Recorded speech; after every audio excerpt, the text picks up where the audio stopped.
बहुत समय पहले की बात है। एक गांव में कबीर साहब का शिष्य रहा करता था। वह अज्ञानता के कारण कबीर साहब के शास्त्र प्रमाणित ज्ञान को त्याग देता है। उस व्यक्ति का मन भ्रमित हो जाता है और वह गिरी पंथ से जाकर नाम दीक्षा ले लेता है। वह गिरी पंथ में जाके जुड़ जाता है। कुछ वर्षों के बाद उसे पुनर्जन्म मिलता है, जिसमें वह एक साधु बनता है। जिस गांव में वह साधु कथा करने के लिए आया हुआ था, उसी गांव में हरलाल जाट किसान भी रहा करता था। हरलाल जाट एक भक्त प्रवृत्ति का व्यक्ति था और वह भगवान में पूर्ण विश्वास रखता था। एक दिन हरलाल जाट उस साधु के पास जाता है और उनसे कहता है, हे संत महात्मा, कृपया करके हमारे साथ चलें। हम आपकी सेवा करेंगे और आपको भक्ति का भी पूर्ण समय मिलेगा। वह ढोंगी संत हाँ कर देता है और हरलाल जाट के साथ चले जाता है। सभी घर के व्यक्ति उस साधु संत की सेवा करते थे। वह उसे रोजाना खाने को देते थे और वह साधु संत रोजाना भोजन करता और लेट जाता। यह सिलसिला कई दिनों तक चलता रहा। हरलाल जाट के घर के व्यक्ति उसे रोज भोजन कराते और वह खाना खा के लेट जाता। न तो कोई भक्ति करता और न ही कोई काम करता। वह खाना खाकर लेट जाता। एक दिन उसकी अचानक मृत्यु हो जाती है। वह अपना शरीर त्याग जाता है। हरलाल जाट अपने खेतों में उस साधु की एक प्रतिमा बना लेता है। श्री हरलाल जाट जी व्यापारियों का सामान एक मंडी से दूसरी मंडी बैलों पर लाते ले जाते थे। बेड़ी से नजफगढ़ का रास्ता गांव छुड़ानी से होकर जाता था। श्री हरलाल जी का एक बैल गोरे रंग का था। वह बहुत ही कामचोर था। वह बैल कुछ दूरी तक चलता और फिर वह बैठ जाता था। हरलाल जाट जी उस बैल से बहुत ही ज़्यादा परेशान थे। गांव छुड़ानी के पास एक कुएं से थोड़ी दूरी पर वह बैल बैठ गया। श्री हरलाल जी उसकी डंडे से पिटाई करने लगते हैं। गरीबदास जी कुएं पर स्नान कर रहे थे। वह कहते हैं, मत मार हरलाल, गऊ का जना है। संत गरीबदास जी जाट किसान थे। वह हरियाणा की साधारण वेशभूषा धोती और कुर्ता पहनते थे। तभी श्री हरलाल जी गरीबदास जी के पास आते हैं और उनसे कहते हैं, भाई, इसने मेरा खून पी रखा है। थोड़ी दूर चलता है और बैठ जाता है। तभी गरीबदास जी उस बैल के पास जाते हैं और उसके कान में कुछ बोलने लगते हैं। श्री हरलाल जी को कुछ समझ नहीं आ रहा था। तभी गरीबदास जी उनसे कहते हैं कि यह बैल अब कभी नहीं बैठेगा। गरीबदास जी की ये बातें सुनकर हरलाल जी अचंभे में थे कि ये क्या कह रहा है। हरलाल जी उस बैल को गाड़ी में ले जाने लगा। वह बैल दूसरे बैल से भी तेज चलने लगा। पूरे रास्ते कहीं पर भी नहीं बैठा। इस सब के बाद हरलाल जी की खुशी का ठिकाना नहीं रहा।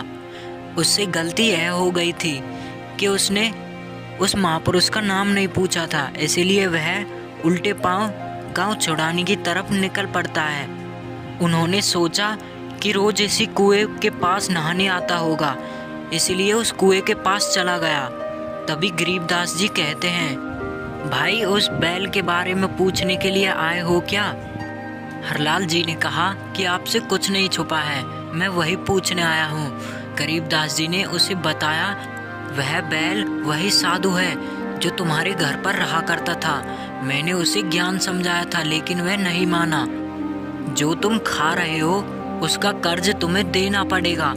भगवान के लेखे में सब लिखा हुआ है। मैंने उस बैल शरीरधारी ढोंगी साधु से कहा था कि याद कर वो दिन जब मैंने तुझे समझाया था, लेकिन तू नहीं माना था।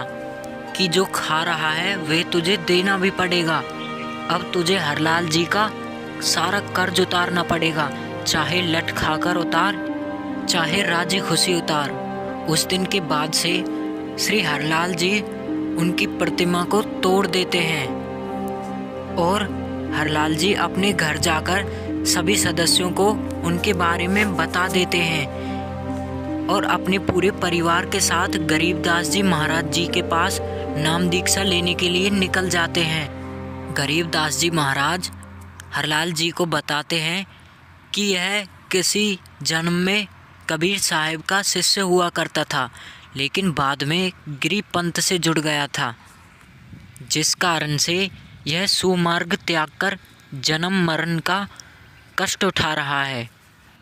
हरलाल जी गरीबदास जी के चरणों में लेट गया और कहने लगा, महाराज जी मुझे अपना शिष्य बना लीजिए, मैं तो घर बार त्याग कर भक्ति के लिए निकला हूँ। तभी गरीबदास जी कहते हैं कि भक्ति करने के लिए घर बार को त्यागने की ज़रूरत नहीं है। मैं जिस भक्ति विधि को तुम्हें बताऊंगा तुम वह करना, तुम सच्चे भक्त कहलाओगे। गरीब नाम उठत नाम बैठत, नाम सोवत जागवे, नाम खाते नाम पीते, नाम सेती लाग रे।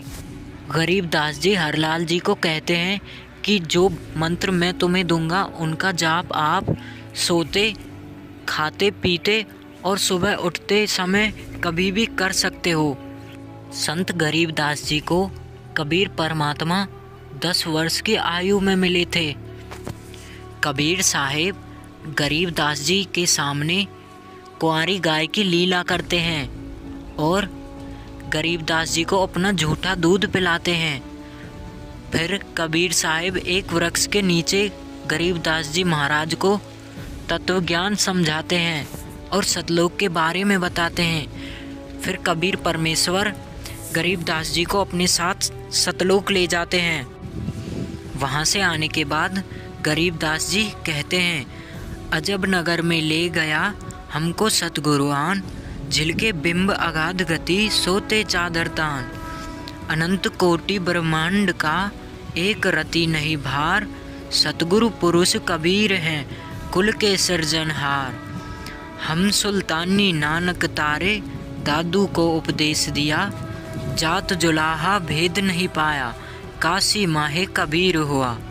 गरीबदास जी के अलावा कबीर साहेब गुरु नानक देव जी, भगत पीपा जी और रविदास जी, घीसादास जी को भी मिले थे। यदि आप लोग हमारे चैनल पर नए हैं और कबीर परमेश्वर के बारे में और अधिक जानकारी प्राप्त करना चाहते हैं तो कृपया करके जगत गुरु तत्वदर्शी संत रामपाल जी महाराज जी के YouTube चैनल को सब्सक्राइब करें। वहां पर रेगुलर सत्संग वीडियो अपलोड की जाती हैं। यदि आप सभी लोगों को हमारे एनिमेटेड वीडियोज़ पसंद आ रहे हैं तो इस वीडियो को एक लाइक कर दें और साथ ही में चैनल को सब्सक्राइब कर दें और बेल आइकन पर भी प्रेस कर दें। इसके साथ ही यदि आप लोग हमारे चैनल से संबंधित और अधिक 2D एनिमेशन वीडियो देखना चाहते हैं तो चैनल के लोगो पर क्लिक करके हमारी और एनिमेटेड वीडियो देख सकते हैं।